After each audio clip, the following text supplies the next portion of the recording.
If you're experiencing a connection failed error on Surfshark, follow these steps to troubleshoot and resolve the issue. This guide will help you get back online quickly. Step 1. Check your internet connection. Ensure that your device is connected to the internet. Try opening a website or using another app that requires internet access to confirm that your connection is stable. Step 2. Restart the Surfshark app. Close the Surfshark app completely and then reopen it. This can help refresh the connection and resolve temporary glitches that may be causing the issue. Step 3. Change VPN server. Open the Surfshark app and select a different server location. Sometimes specific servers may be down or experiencing issues, so switching to another server can help establish a connection. Step 4. Update the app. Ensure that you are using the latest version of the Surfshark app. Go to your device's app store, check for updates, and install any available updates to ensure optimal performance and security. Step 5. Reinstall the app.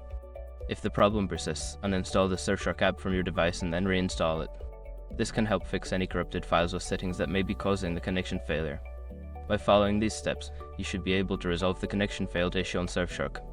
If the problem continues, consider reaching out to Surfshark's customer support for further assistance.